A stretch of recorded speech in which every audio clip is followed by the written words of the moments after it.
গ্রেপ্তার হওয়া 4 অভিযুক্তের মধ্যে শওকত মোল্লাই ছিলেন মূল চক্রান্তকারী।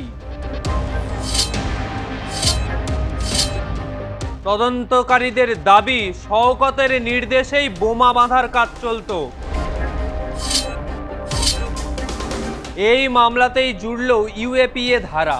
তার ফলে স্বাভাবিকভাবেই চাপ বাড়ছে শওকত মোল্লার। ভাঙড় বিস্ফোরণের ঘটনার মামলায় শওকত মোল্লা সহ 4 জনের বিরুদ্ধে ইউএপিএ ধারায় প্রয়োগ করে আদালতে আবেদন করল এনআইএ। শুক্রবার কলকাতা নগর দায়রা আদালতে বিশেষ এনআইএ আদালতে বিচারক অনুপম মাইতির এজলাসে ওই আবেদন করা হয়। এনআইএর তরফে বিশেষ সরকারি কৌঁসুলি Debashis Mallick Chowdhury put up petition দেন। তিনি জানান, ইউএপিএ 16-18 ধারা প্রয়োগের জন্য আবেদন করা হয়েছে। উল্লেখ্য, চলতি বছরে ভাঙড় বিস্ফোরণের ঘটনা ঘটে। পরে এনআইএ তদন্তভার কাঁধে তুলে নেয়। গ্রেপ্তার হন শওকত মোল্লা সহ 4 জন। 26-এর বিধানসভা নির্বাচনের ফল প্রকাশের পর ভাঙড় বিস্ফোরণ কাণ্ডে শওকত মোল্লাকে হন্য হয়ে খুঁজছিলেন এনআইএর আধিকারিকরা। পরে সোনারপুরের কামালগাছি লাগোয়া এলাকা থেকে তাকে গ্রেপ্তার করা হয়। পরিবার দাবি করেছিল, আত্মসমর্পণ করতে আসার সময়ই এনআইএ শওকত মোল্লাকে গ্রেপ্তার করে।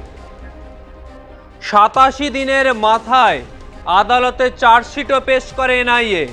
চার্জশিটে ধৃত শওকত মোল্লাকেই বিস্ফোরণ কাণ্ডের মূল অভিযুক্ত হিসাবে উল্লেখ করে তদন্তকারীরা সংস্থা। এনআইএর দাবি, 26-এর বিধানসভা নির্বাচনের আগে ভাঙড়ে বোমা তৈরির সময় বিস্ফোরণের ঘটনা ঘটে। সেই বিস্ফোরণে বোমা তৈরিতে যুক্ত এক ব্যক্তির মৃত্যুও হয়েছিল। গুরুতর আহত হয়েছিলেন একজন ব্যক্তি। ঘটনার তদন্তে নামে এনআইএর স্ক্যানারে উঠে আসে এই শওকত মোল্লার নাম, ক্যানিং পূর্বের প্রাক্তন তৃণমূলের বিধায়ক। এনআইএর অভিযোগ, এই মামলায় গ্রেপ্তার হওয়া 4 অভিযুক্তের মধ্যে শওকত মোল্লাই ছিলেন মূল চক্রান্তকারী। তদন্তকারীদের দাবি, শওকতের নির্দেশেই বোমা বাঁধার কাজ চলত।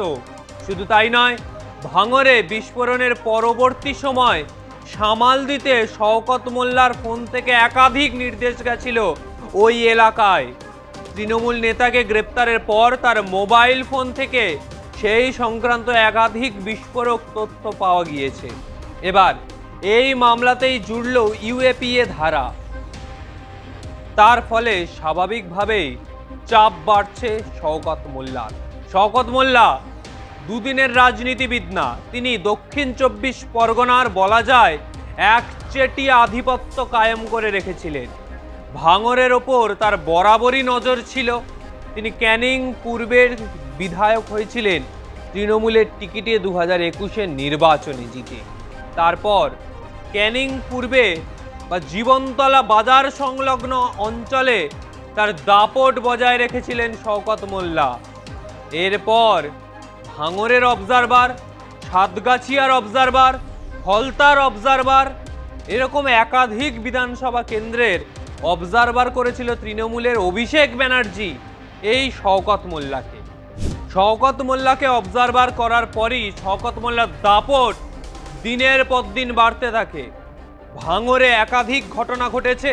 কখনো কোনো আইএসএফ নেতাকে বাড়ি থেকে তুলে নিয়ে যাওয়া হচ্ছে, আবার পঞ্চায়েত সমিতি দখলের অভিযোগ, ভাঙড়ের নির্বাচনে বোমবাজির মতো ঘটনা। ভাঙড়ের নির্বাচনে বোম পড়েছে কার্যত 2024-এর লোকসভা নির্বাচনে। ভাঙড় যে ভাঙড়েই পড়ে আছে সেটা বোঝা গেল। আরাবুল ইসলাম শওকত মোল্লার চির প্রতিদ্বন্দ্বী। তিনি ভাঙড়কে নিজের হাতের তালুতে রাখতে চেয়েছিলেন, কিন্তু তৃণমূল থেকে শওকত মোল্লাকে দায়িত্ব দেওয়ায় কোথাও গিয়ে আরাবুল বিক্ষুব্ধ নেতায় পরিণত হয়। সেই রেজাউল করিমের কথা মনে আছে? ডাক্তার রেজাউল করিম অত্যন্ত শিক্ষিত মানুষ, কিন্তু এই ভাঙড়ের রাজনীতিতে তৃণমূল কোনো শিক্ষিত মানুষকে দাঁড় করাতে চান। তাই এই রেজাউল করিমকে সাইডলাইনে পাঠিয়ে দিল আরাবুল ও শওকত। এবার নিজেদের মধ্যে মারামারি শুরু করে দিল। তিনজনের মধ্যে হওয়ার থেকে একজনকে দুজন মিলে সাইড করে দিয়ে দুজন এবার নিজেদের মধ্যে মারামারি। শওকত মোল্লা দাগ কাটতে পারলেন, কিন্তু আরাবুল ইসলাম তিনি বহুদিন ধরে ভাঙড়ের রাজনীতির সাথে যুক্ত। তিনি ভাঙড়ের রাজনীতি বহু বছর ধরেই জানেন কিভাবে হয়। ফলে আরাবুল ইসলাম তৃণমূল ছেড়ে আইএসএফে যোগ দিলেন, কিন্তু তাতেও লাভ হলো না। আইএসএফ থেকে তিনি প্রার্থী হলেন ক্যানিং পূর্ব বিধানসভা কেন্দ্রে, যে বিধানসভা ফেলে আসা আসন শওকত মোল্লার। কোনো লাভ না, আরাবুল জিততে পারলো না শওকত মোল্লা ভাঙড়ে এসে জিততে পারলো, কেউ জিততে পারলো।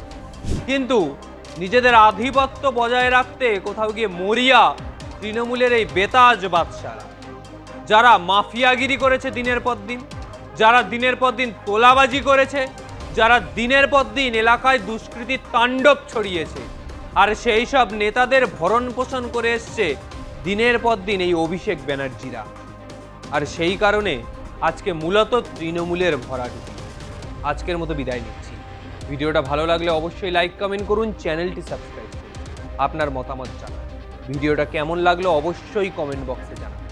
নমস্কার।